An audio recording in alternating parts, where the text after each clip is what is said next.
Don Marco Bellini sat in the silence of his study. It was a silence he had built himself, brick by expensive brick. The walls were lined with books he never read, bound in dark leather that smelled of money and time. The desk before him was a vast expanse of polished mahogany, clean except for a single telephone and an old-fashioned crystal ashtray. He did not smoke. But the ashtray remained. It was a relic from another time, a reminder of his father, a man who had built a different kind of empire with his hands, one of dust and stone, not fear and favors. Outside the tall, bulletproof window, the manicured lawns of his estate rolled down to a dark, placid lake. It was a fortress. A beautiful, lonely fortress. At his feet, a low growl rumbled. It was the only sound that ever dared to disturb the quiet without an invitation. Brutus, his pitbull, lay with his heavy head on his paws, but his eyes were fixed on the doorway. The dog's body was a roadmap of a brutal past. Scars crisscrossed his brindle coat, one ear was torn, his jaw set in a permanent, grim line. Marco had found him near death, abandoned after a life of fighting. He had saved the dog, and in return, the dog had given him what no human could. Unconditional, silent loyalty. Brutus trusted Marco. And he trusted no one else. The growl deepened, a vibration Marco could feel through the soles of his expensive Italian shoes. It was a warning. Someone was approaching. His men knew the rules. No one entered the study unless summoned. Luca, his most trusted lieutenant, would never be so careless. The heavy oak door creaked open. Just a few inches. Marco's hand, which had been resting on the desk, moved almost imperceptibly toward the drawer where he kept a pistol that was as clean and polished as the desk itself. Brutus was on his feet now, a coiled spring of muscle and menace. His hackles were raised, a ridge of fury down his spine. The growl had become a low, guttural threat that promised violence. A small woman slipped through the opening. She was thin.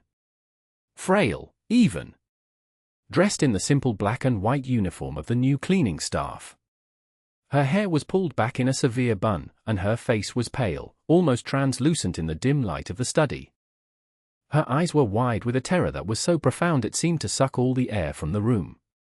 She was holding a feather duster like a shield. His regular housekeeper, Maria, had retired last month. After 20 years of silent, efficient service. Luca had handled hiring the new agency. He'd been assured they were vetted, that they understood the need for discretion. Clearly, they had not explained the rules about the Don study. Brutus took a step forward. Then another. The sound he made was no longer a growl. It was the sound of impending attack. The woman froze. Her eyes darted from the advancing dog to Marco, who sat motionless behind the desk. He could see the frantic pulse beating in her throat. She was a cornered animal. He expected her to scream. To run. To faint. Most people did, when faced with Brutus. He raised a hand, a silent command for the dog to halt.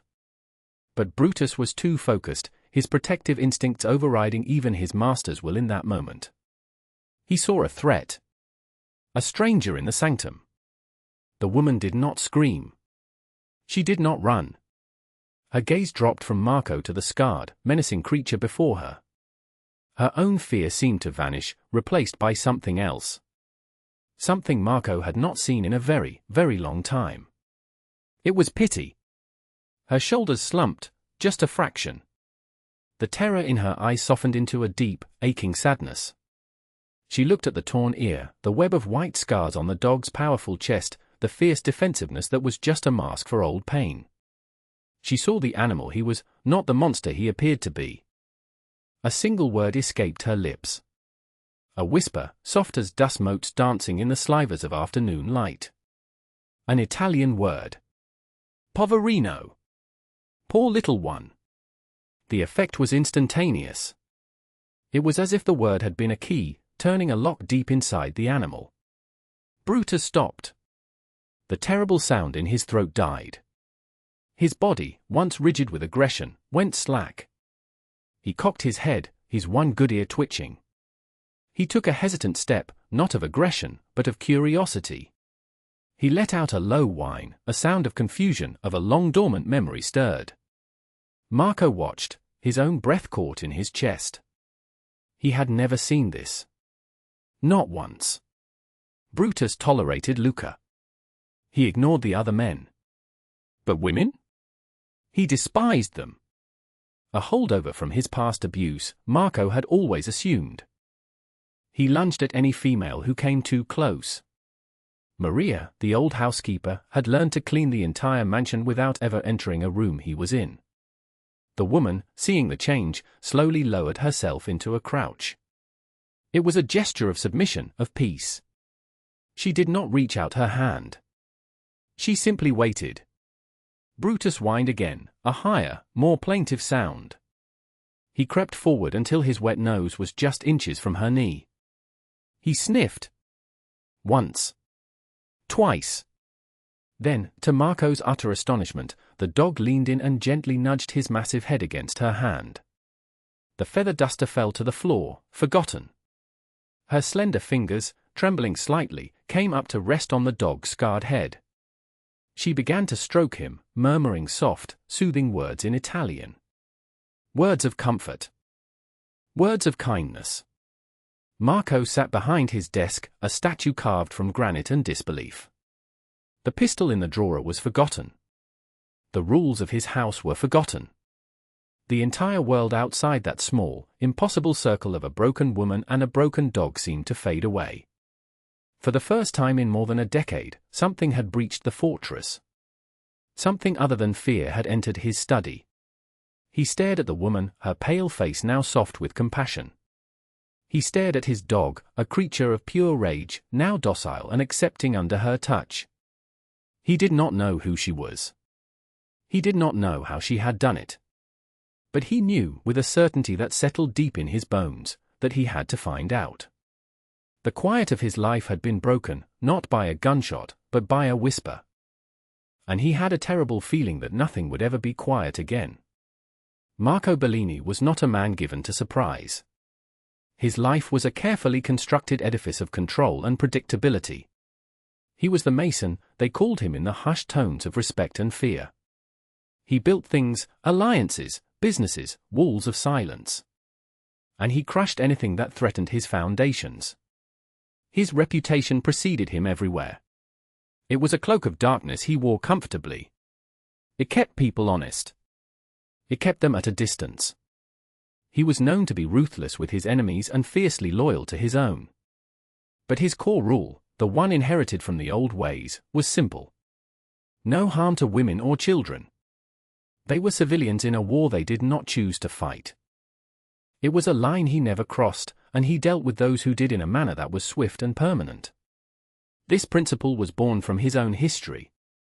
He remembered his mother, a wisp of a woman with hands raw from cleaning other people's houses, her eyes always tired but always kind.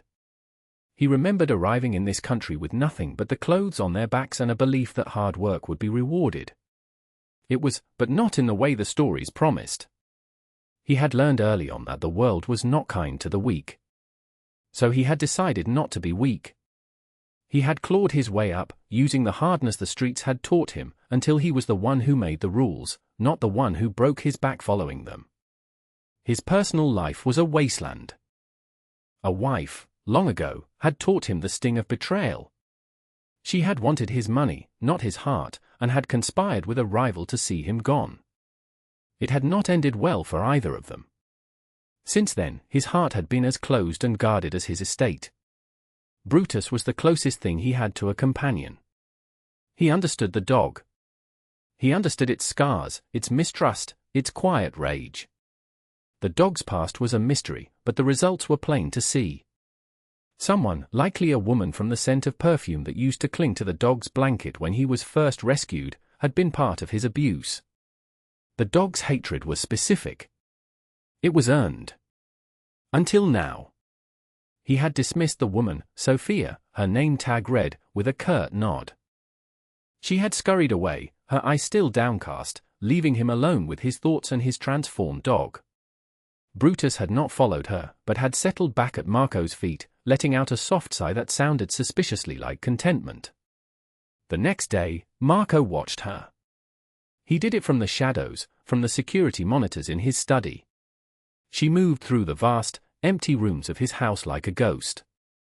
She was efficient, meticulous, leaving everything she touched gleaming. But it was her silence that struck him. She made no sound. She seemed to be trying to make herself invisible. He watched her in the grand dining room, polishing the long table where no one ever ate. She paused, catching her reflection in the polished wood. For a moment, her mask of quiet efficiency slipped. He saw a flicker of profound sadness, a weariness that went bone deep. She looked like a person carrying an impossible weight. He saw her stop to look at a small, framed photograph on a side table. It was the only picture of his wife he had never bothered to take down. It was from the early days, before the bitterness had set in. Sophia looked at the smiling woman in the photo, and her expression was not of envy, but of a shared, unspoken sorrow. Later, he saw her outside, sweeping the patio. Brutus was there, sunning himself on the worn stones. Marco tensed, expecting the dog to revert to his old ways. But when Sophia drew near, the dog simply lifted his head, thumped his tail once against the stone, and watched her work. She spoke to him again in that soft Italian. Little words of no consequence. About the weather. About the beauty of the roses. The dog seemed to listen, his one good ear cocked in her direction.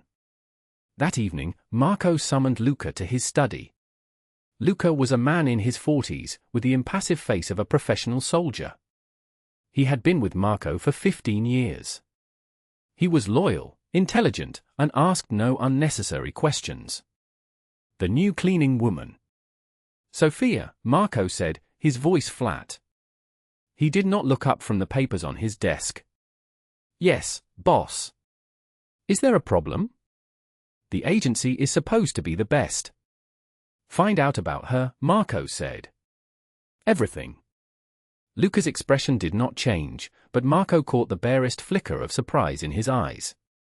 The Don did not concern himself with the staff. Ever. Everything? Luca confirmed. Where she lives. Where she's from. If she has family. If she has trouble, Marco clarified, his voice dropping. Especially if she has trouble. I'll have a report for you by morning, Luca said, turning to leave. Luca. The lieutenant stopped, his hand on the doorknob. Be discreet, Marco added. I don't want her to know she's being watched. Of course, boss. The next day, Sophia arrived for her shift looking even more pale and drawn than before. As she was cleaning the main hallway, a heavy vase on a pedestal wobbled as she dusted it. She reached out to steady it, and her sleeve slid up her arm. Marco, watching from the top of the grand staircase, saw it clearly. A dark, ugly bruise, shaped distinctly like a grasping hand, marred the pale skin of her forearm. She quickly pulled her sleeve down, her eyes darting around as if she feared someone had seen her moment of clumsiness, her moment of exposure. She thought she was alone. He felt a cold, familiar anger begin to uncoil in his gut. It was the anger he reserved for bullies. For men who used their strength against the weak. Later that afternoon, he found her in the kitchen, scrubbing the floor on her hands and knees. Brutus was lying by the open back door, watching her. Marco entered the room, his footsteps silent on the stone floor. She didn't notice him until he spoke. Leave that. She jumped, a small, startled gasp escaping her. She scrambled to her feet, her hands dripping with soapy water, her eyes wide with fear. Mr. Bellini. I am sorry. I did not hear you. It's fine, he said, his voice softer than he intended. He gestured to a small wooden table in the corner. Sit. It was not a request. She hesitated, looking from him to the half-scrubbed floor, utterly terrified. To be spoken to by the master of the house was a breach of all protocol. To be asked to sit at his table was unthinkable. Sit, he repeated, his voice firm but not unkind. She obeyed, perching on the very edge of the chair as if ready to bolt at any moment. She kept her hands clasped in her lap, her head bowed. He remained standing, looking down at her. "You are from Italy." It was a statement, not a question. Her accent was faint, but it was there. And the word she had spoken to his dog. She nodded, her eyes fixed on the floor. "Yes. From a small village near Napoli." "Why did you come here?" She swallowed hard. For a better life, the words were a cliché, but the tremor in her voice made them real. "For my son." "A son?" The detail landed like a stone in a still pond. "Where is your son?" Marco asked. At this, her composure finally broke. A single tear escaped and traced a path down her pale cheek. She wiped it away furiously with the back of her hand. He is with family." It was a lie. A poorly constructed, desperate lie. He could see it in the way she refused to meet his eyes, in the tension that radiated from her small frame. "Who hurt your arm, Sophia?" he asked, his voice low and dangerous. She flinched as if he had struck her. She pulled her arm closer to her body, a protective gesture. I fell. I am clumsy." Another lie. He knew then that he could not press her further. The fear had sealed her lips. But Luca's report would tell him the truth. He reached into his pocket and pulled out his wallet. He extracted several $100 bills and placed them on the table. "This is for a doctor," he said. "For your fall." Her head shot up, her eyes wide with shock and a new kind of fear. "No.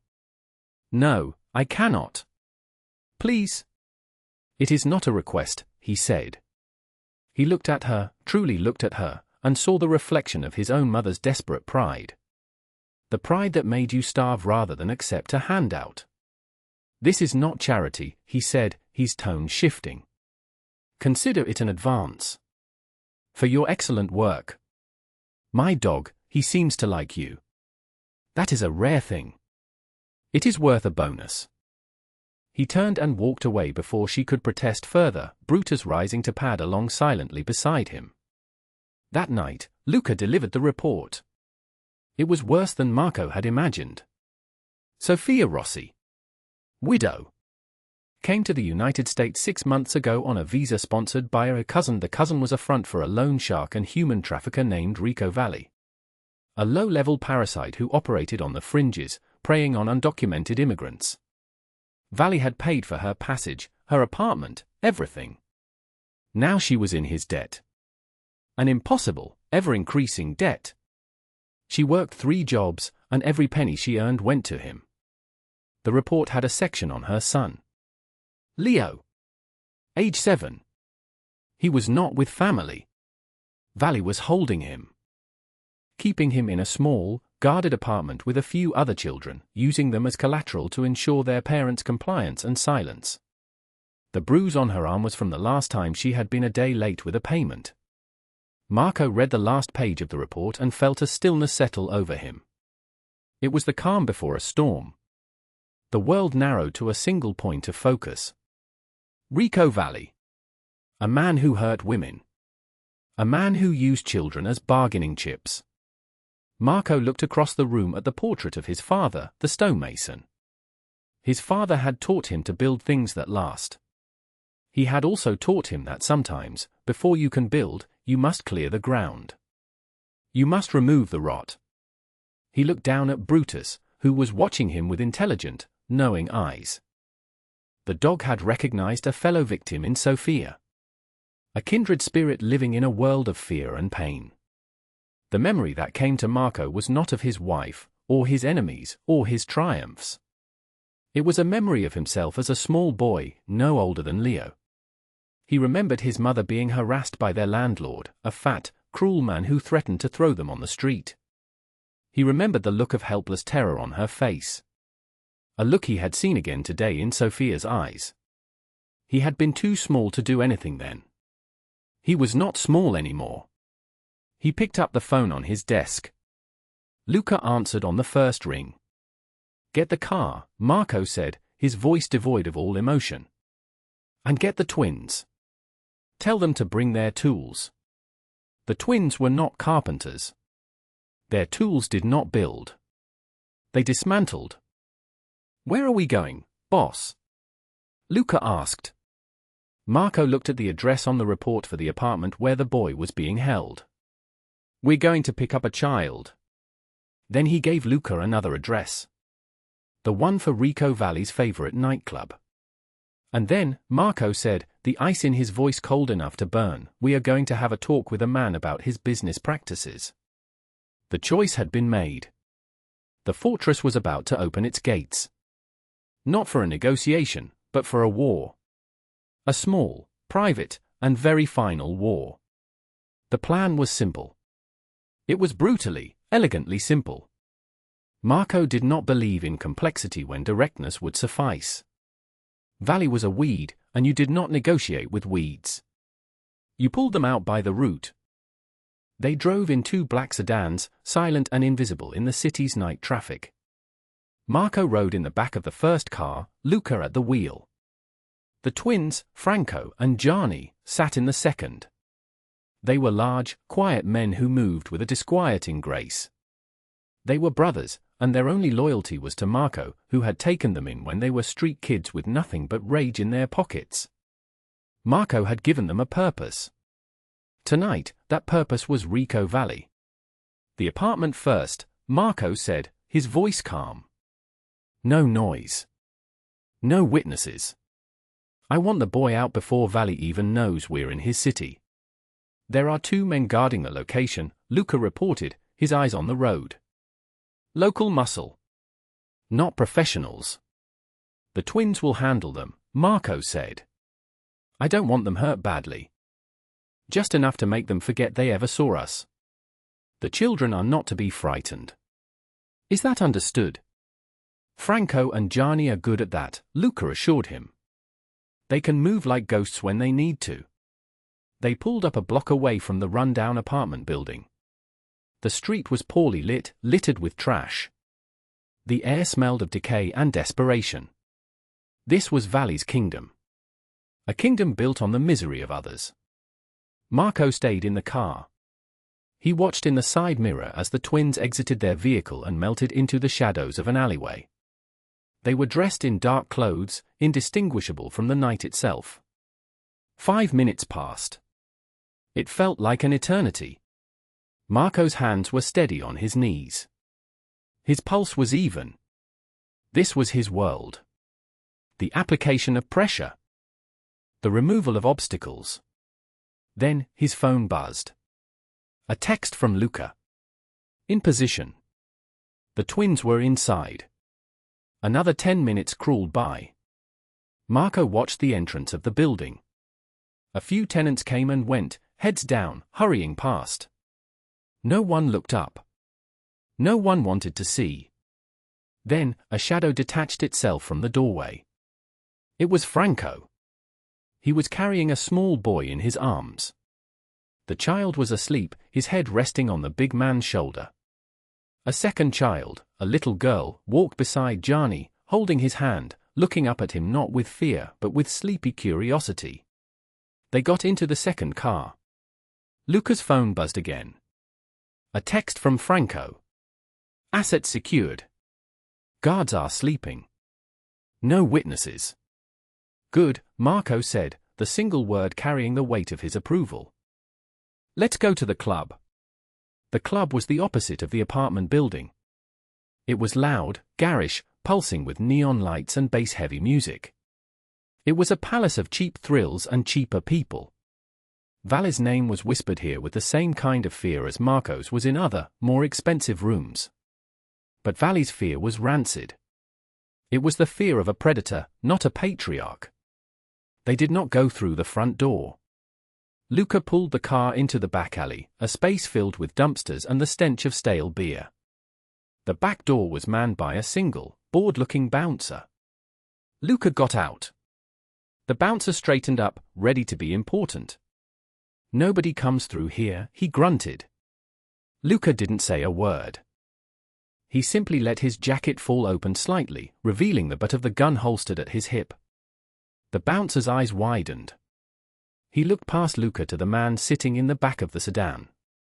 Even in the dim light, there was no mistaking the cold authority of Don Marco Bellini. The bouncer turned pale and practically fell over himself to open the door. Marco stepped out of the car. He adjusted his suit jacket. He hated places like this. The noise grated on him. "Where is he?" he asked the terrified bouncer. "VIP lounge." "Upstairs," the man stammered. "He's with some people." "He's about to have a new appointment," Marco said, and walked inside, Luca a half-step behind him. The music was a physical assault. The air was thick with smoke and perfume. They moved through the throngs of dancers, two sharks in a sea of oblivious fish. No one got in their way. People seemed to sense the cold aura around them and parted instinctively. The stairs to the VIP lounge were guarded by another two men. These were bigger, more alert.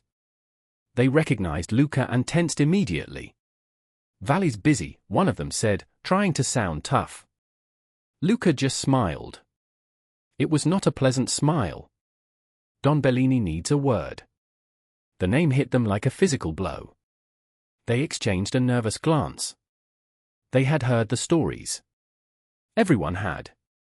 They were paid to be tough, but they were not paid enough for this. Marco stepped forward. He didn't raise his voice. He didn't need to. "You can step aside," he said, his voice a quiet rumble beneath the music, "or you can be moved. It makes no difference to me." They stepped aside. The VIP lounge was a gaudy mess of red velvet and fake gold. Rico Valley was sprawled on a sofa, surrounded by sycophants and two women who looked far too young and far too frightened. He was a man in his 50s, with slicked back hair, too much jewelry, and a cruel, self-satisfied smirk on his face. He saw Marco enter, and the smirk faltered. He tried to recover it, to project an authority he did not possess. "Bellini," he said, his voice a little too loud. "To what do I owe the honor?" "You're a long way from your part of town." Marco ignored him. He looked at the other people in the room. His gaze was cold, dismissive. "Leave," he said. It was not a suggestion. The sycophants scrambled to their feet, suddenly remembering urgent appointments elsewhere. The two young women fled as if the building were on fire. In less than 30 seconds, the room was empty except for Valley, Marco, and Luca, who had closed and locked the door behind them. Valley tried to bluster. "Now see here, you can't just come into my place, Anne." Marco moved with a speed that was startling for a man his age. He crossed the room and backhanded Valley across the face. The crack of the blow silenced the music from the floor below. Valley tumbled from the sofa, landing in a heap on the garish carpet, a stunned look on his face, a trickle of blood at the corner of his mouth. "My place?" Marco said, standing over him. "You don't have a place. You have a hole you crawl in. You are a rat, Valley. And you have been chewing on things that do not belong to you." Valley stared up at him, fear finally dawning in his piggish eyes. "I don't know what you're talking about. I've shown you nothing but respect." "Respect?" Marco's voice was dangerously soft. "You talk of respect? You, who traffics in the desperate? Who preys on women who come here with nothing but hope?" He crouched down, bringing his face close to Valley's. "Let me tell you about a woman named Sophia Rossi," Marco whispered. "She has a son. His name is Leo. He's 7 years old. He has been sleeping in a dirty room under the watch of your thugs. Does that sound familiar to you?" All the color drained from Valley's face. "That's just business. It's got nothing to do with you." "Today, it became my business," Marco said. "There are rules. Old rules. My father respected them. His father before him. We do not touch children. We do not harm women. It is what separates us from animals." He stood up, looking down at the pathetic man on the floor. But you, Marco said with utter finality, are an animal. And you need to be put down. Valley began to plead, to babble about money, about territories, about misunderstandings. Marco turned his back on him. He had said all he needed to say. He walked to the door. Luca unlocked it and held it open for him. The twins will be up shortly to clean this room, Marco said to Luca as they walked out, leaving Valley alone in his red velvet tomb. Tell them to be thorough. I don't want any stains left on the carpet. They walked back through the club, the music and lights seeming distant and unreal. Marco did not look back. The problem of Rico Valley was permanently closed. The drive back to the estate was silent. The city lights blurred past the window, a smear of color against the dark canvas of the night. In the second car behind them, a little boy slept, safe for the first time in months. The reunion took place in the grand foyer of Marco's mansion. The twins had brought the boy, Leo, inside. He was awake now, clutching a small, worn teddy bear and looking around the cavernous space with wide, frightened eyes. Franco stood beside him, his large hand resting gently on the boy's shoulder. Sophia was waiting.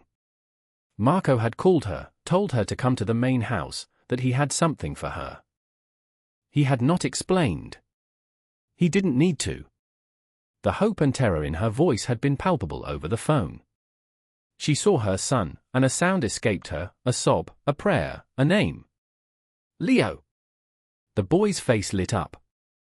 Mama! He broke away from Franco and ran across the marble floor. Sophia fell to her knees, her arms open, and swept him into an embrace that was fierce and desperate. She buried her face in his hair, her body shaking with silent, racking sobs. All the fear, all the pain, all the sleepless nights poured out of her in that one, silent moment of reunion. Marco watched from the shadows of the hallway. He felt like an intruder on a moment so sacred, so pure. He saw Luca turn his head away, giving the mother and son their privacy. Even the stoic twins, Franco and Gianni, looked on with expressions of profound solemnity.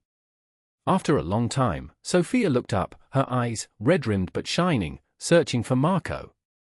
She got to her feet, holding Leo's hand as if she would never let it go again.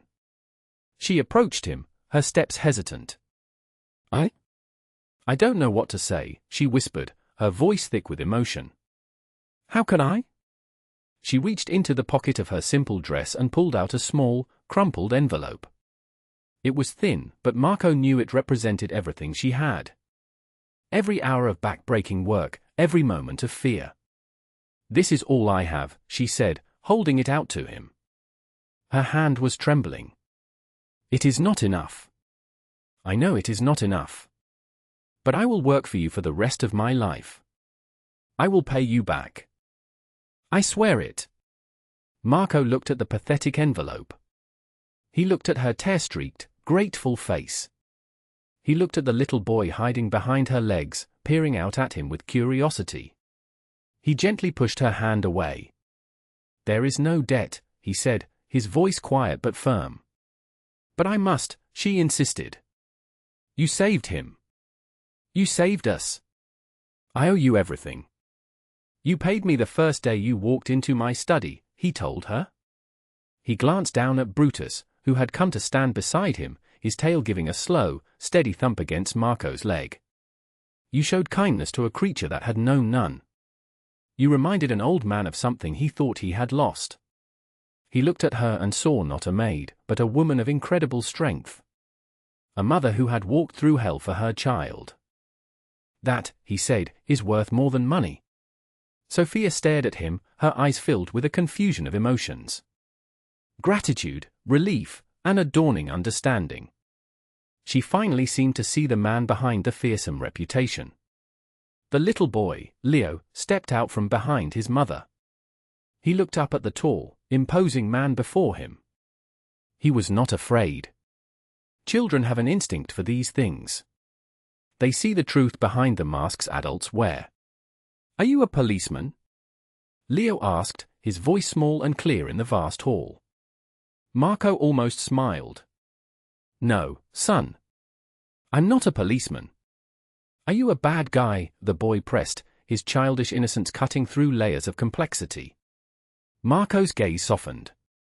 He looked from the boy to his mother, then back again. The question hung in the air. It was a question he had not asked himself in years. What was he? A protector? A criminal? A monster? A savior? He crouched down, bringing himself to the boy's level. Brutus sat beside him, a silent, scarred guardian. Tonight, Marco said, his voice a low murmur meant only for the boy, but heard by everyone. Tonight, I got to be the good guy. He reached into his jacket and pulled out a simple, elegant business card. It was blank except for a single phone number embossed in the center.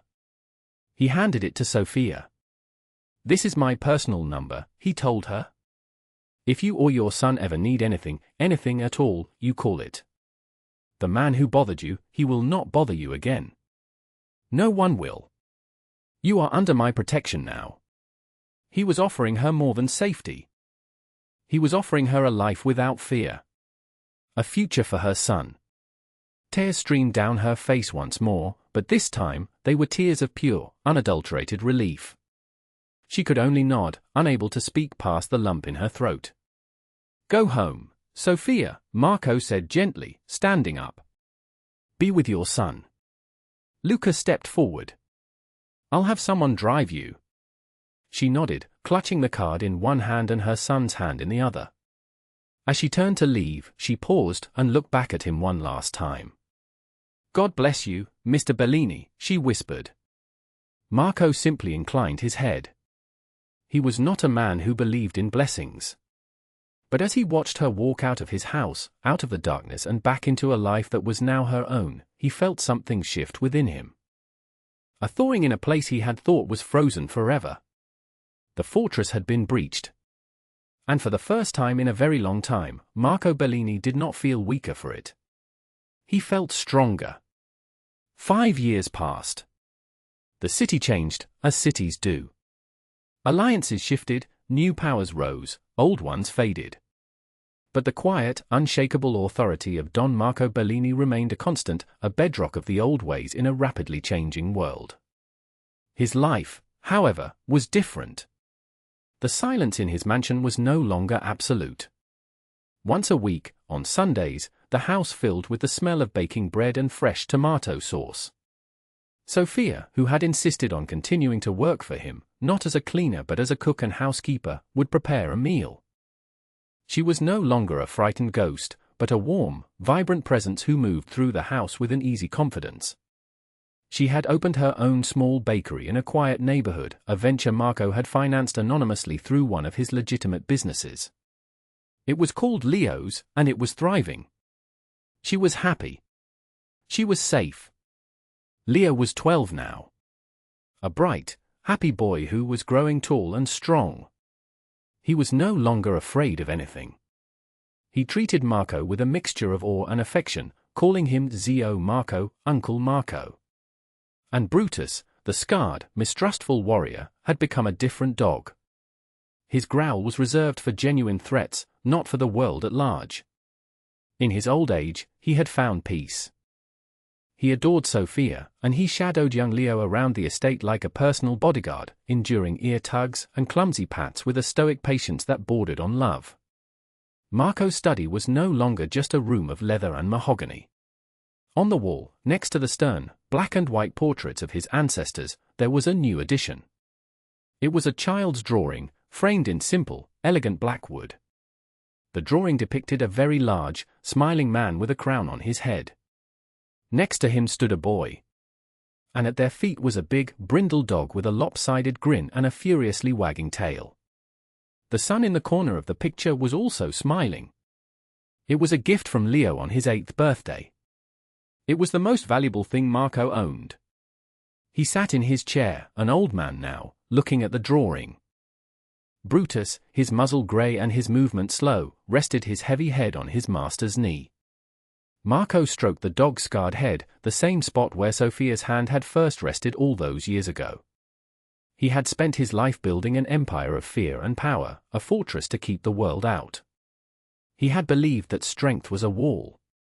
But a desperate woman and a broken dog had taught him a different lesson. He had learned that true strength wasn't in the walls you built to protect yourself, but in the shelter you offered to others. It wasn't measured in the fear you commanded, but in the safety you provided. A single act of kindness, a moment of compassion for a creature in pain, had set in motion a chain of events that had brought light and warmth back into his cold, empty life. It had not made him soft. His enemies would attest to that. But it had made him whole. For in the end, a man's legacy is not the empire he builds, but the lives he touches. It is not the fortune he amasses, but the goodness he fosters. Courage, he had come to understand, was not just about facing down your enemies. Sometimes, the greatest courage was in opening your heart and choosing to be the good guy, even if just for one night.